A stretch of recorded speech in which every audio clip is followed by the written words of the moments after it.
Olá, queridos, eu sou o Padre Rodrigo Carneiro e esse é o nosso canal Atraídos pela Palavra de Deus.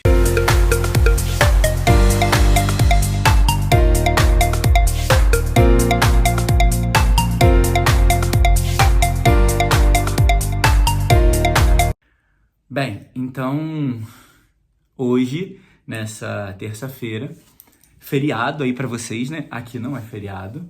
Vocês têm o privilégio hoje de estarem num feriado, porque como São Sebastião é padroeiro da Arquidiocese do Rio, então na Arquidiocese do Rio é feriado e se celebra a memória de São Sebastião.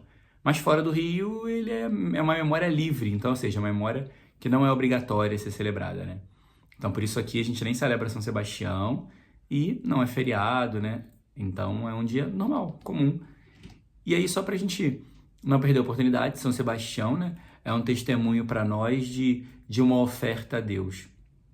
Ele tinha muitos motivos e situações e até condições de fazer tantas outras coisas na vida, mas independente disso, ele escolheu servir a Deus.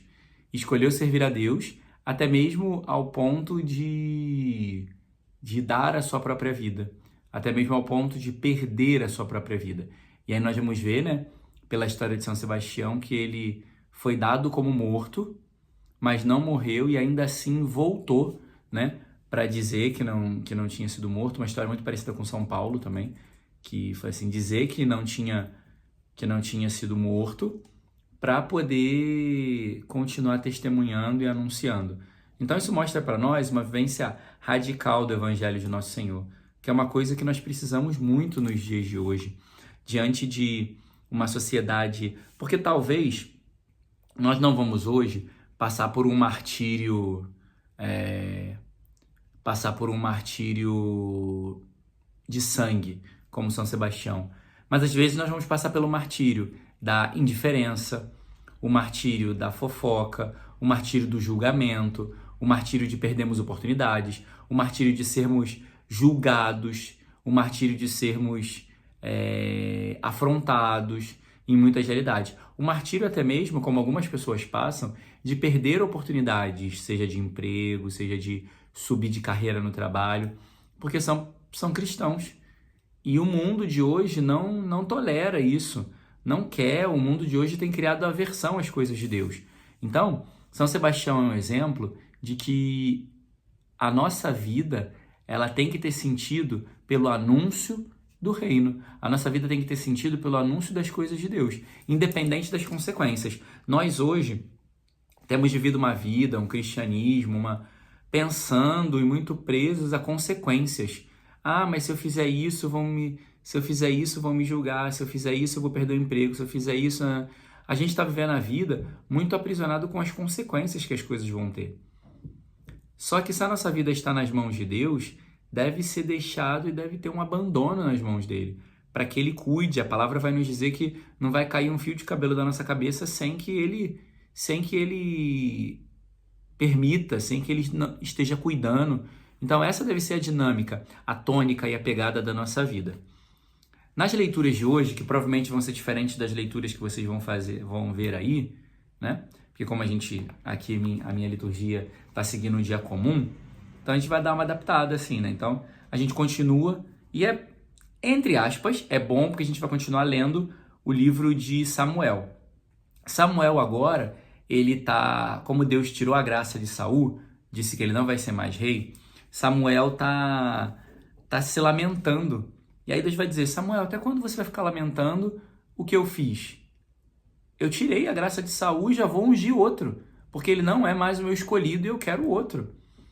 É aquela coisa da lamentação, da troca de coordenação de paróquia, né? Que aí o coordenador antigo... Na verdade, Samuel não era o coordenador antigo, mas isso a gente pode trazer para a nossa realidade quando o coordenador antigo não quer abandonar a paróquia, não quer abandonar a pastoral, quando aquela liderança não quer largar o osso, não quer deixar o outro assumir, né? São esses apegos. E de alguma maneira Samuel também está se lamentando por dois motivos.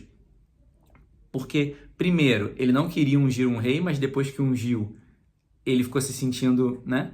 Dois motivos não, mas ele não queria ungir um rei, mas depois que ungiu, ele agora se sente culpado, né? Talvez se ele não fez tudo o que poderia fazer. Eu entendo que a lamentação de Samuel também vai por esse sentido, de ver que deu errado e talvez a culpa seja dele, ele que não fez o que deveria fazer, ou se ele tinha parte com aquilo. Então ele está se lamentando também, trazendo um peso de uma culpa, mas que não é dele.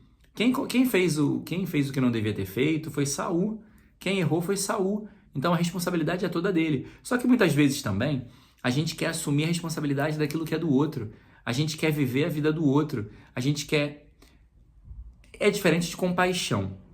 Compaixão é quando eu vejo a dor do outro, me compadeço daquela dor e rezo e faço alguma coisa para ajudar. Mas Samuel está se lamentando, ele não está tendo compaixão. Ele está chorando, Saul não é mais rei, poxa. Lamentação não é compaixão, tá? É pena, é qualquer outra coisa, mas não é compaixão. E aí, nós vamos ver que Deus vai dizer, Samuel, eu já até escolhi outro. Parte para Belém, que lá o filho de Jessé eu vou ungir. E aí aqui tem uma coisa, que aí Samuel pergunta, mas como é que eu vou para lá e o que eu vou dizer para Saul? Porque Saul ainda se intitulava rei, né? Ele ainda vai perseguir muito o futuro rei que vai vir, que a gente vai saber quem é. Obviamente você já sabe, Saul vai perseguir muito ele até que vai largar o osso. Mas Samuel tem que ir até lá, e aí Deus diz, fala que você vai lá oferecer um sacrifício. Então, ou seja, a gente vai vendo que nos caminhos de Deus, na vontade de Deus, ele vai resolvendo todas as coisas. Quando Samuel estava com medo de o que eu vou dizer, diz que você vai oferecer um sacrifício. Pega um cordeiro, leva com você e vai até lá oferecer um sacrifício. Além do sacrifício que você vai oferecer em ação de graças pela eleição do novo rei, você vai ungir o rei. Mas diz que você vai oferecer um sacrifício. Ponto. Então Deus, no caminho da vontade dele, ele vai resolvendo as coisas. Uma outra coisa que isso marca é que Deus está dizendo para Samuel também, Samuel, para de se lamentar porque eu já virei essa página. Você está se lamentando. E aí tem a ver com a liturgia de ontem, né? De abraçar o novo, de acolher o novo, né? Eu já tenho um novo e você está preso no velho, está preso no passado. E às vezes isso acontece com a gente. A gente não consegue reconhecer o que está por vir, as maravilhas de Deus, o que está acontecendo, porque a gente está preso no que passou ontem. A gente está preso em algo que aconteceu no passado e não consegue olhar para frente, contemplar o que está acontecendo, ver o que está chegando. E também, essa leitura, ela também traz um elemento. Deus vai dizer só para Samuel, vai ungir um filho de Jessé. Por que ele não disse logo quem era? Porque ele também queria formar Samuel. Porque quando Samuel chega lá, a gente vai ver que Samuel vai olhar para o primeiro filho que apareceu, que é o... Como é que é o nome dele? Eliabe. Ele vai ver Eliabe e logo vai pensar, deve ser esse, porque ele é forte e tudo. E aí Deus vai dizer, esse eu rejeitei. Eu não vejo como os homens. Os homens veem a aparência, mas eu vejo o coração. Então, assim, Deus também não disse logo de cara quem era, também para formar Samuel. Para que Samuel entendesse que não era uma escolha dele, que não era segundo os parâmetros dele, que não era segundo parâmetros humanos, mas que Deus tinha outro parâmetro. O parâmetro de Deus era o coração. Era aquilo que ele sabia que a pessoa no coração poderia oferecer. Era o coração generoso que ele tinha visto em Davi. Que Davi tinha um coração dócil, Davi tinha um coração generoso, Davi tinha um coração bondoso para fazer a obra de Deus. Mas é interessante que muitas vezes a escolha de Deus ela vai surpreender a todo mundo. Por quê? Porque pelo parâmetro de Samuel ter escolhido primeiro e visto Eliabe, significa que ele não olharia para Davi, porque Davi era pequeno, era baixinho. O próprio pai, quando reúne os filhos, não lembra de Davi, não chama Davi.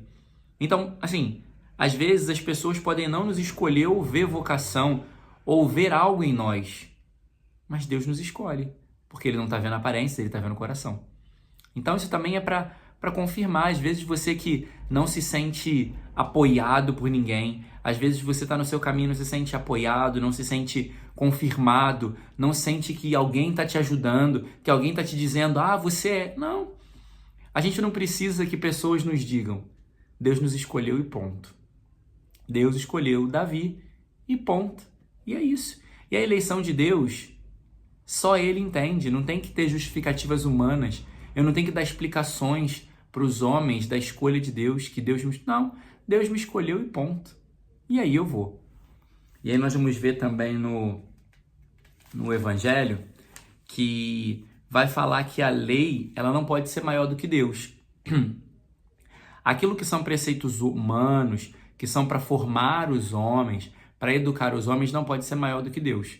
Então, ou seja, por isso que os discípulos estão comendo ali mesmo no sábado, porque eles tinham fome. Então, assim, existia uma lei. As leis precisam ser respeitadas, mas também a dignidade do homem precisa ser respeitada e ela está acima da lei. O homem tinha fome. E não era ilegal, por exemplo. Não justifica se eles roubassem ou matassem alguém para tomar comida. Só para a gente não entender que, então se eu tô com fome eu posso fazer qualquer coisa. Não. Mas respigar, ou seja, pegar um milho, porque tirar o alimento da terra no dia de sábado caracterizava trabalho. Mas eles não estavam fazendo um trabalho, eles estavam tirando para se alimentar, eles não estavam tirando para vender, eles não estavam tirando para comercializar. Só que a lei, eles iam ao extremo da lei. Então não podia fazer nada, porque qualquer coisa se caracterizava trabalho. Mas trabalho é quando você vai buscar se favorecer daquilo. Eles estavam tentando buscar um alimento para comer porque estavam com fome. Então, eu não sei se eu consigo fazer claro assim para a gente entender, mas a gente não pode viver só do rigorismo da lei, porque a lei ela também tem as suas vertentes e a dignidade do homem precisa ser respeitada acima de toda a lei. Esse é o problema também dos governos autoritários, se assim podemos dizer. Porque um governo autoritário impõe as suas leis e não pensa no homem e acaba não respeitando a dignidade do homem. Como, por exemplo, os governos autoritários que querem implementar leis de aborto, leis de capitalismo de extremo, onde as pessoas passam fome, onde as pessoas não têm acesso à saúde e à educação. Isso é contra a dignidade humana, porque não respeita a dignidade do homem. Então, ou seja, são leis injustas, que não respeitam a dignidade do homem. Então, sempre a lei, ela precisa respeitar a dignidade do homem. E nós precisamos viver as leis e também respeitar a dignidade do homem, que são aqueles que convivem conosco, que é o nosso próximo, que somos chamados a amar. Então, nós te pedimos, Senhor, que possa nos dar a graça de não ficarmos presos somente às aparências, aos pensamentos e aquilo que nossa mente nos passa, mas que nós sejamos inteiramente livres também, Senhor. Livres para escutar a Tua voz, para sondar os Teus pensamentos e reconhecer aquilo que Tu queres para cada um de nós. Te peço também, Senhor, pelas pessoas que estão muito apegadas a cargos e títulos, Senhor, para que comecem a fazer a experiência de abrir mão, de entender que cada tempo é uma nova pessoa que pode chegar para trazer novos ares, novos impulsos, para dar nova direção, para ajudar a enxergar algo que talvez eu não esteja enxergando. Te peço, Senhor, livra-me, Senhor, de todo apego, de toda cobiça, de toda inveja, de todo pensamento de que eu sou melhor do que os outros, de todo pensamento de que se não for eu que fizer não vai ser bom. Abre o meu coração, Senhor, para que eu seja generoso e dócil, para que a Tua vontade se manifeste independente de por quem ela esteja passando, mas que a Tua vontade, Senhor, se manifeste. Glória ao Pai, ao Filho e ao Espírito Santo, como era no princípio, agora e sempre. Amém. Louvado seja nosso Senhor Jesus Cristo, para sempre seja louvado.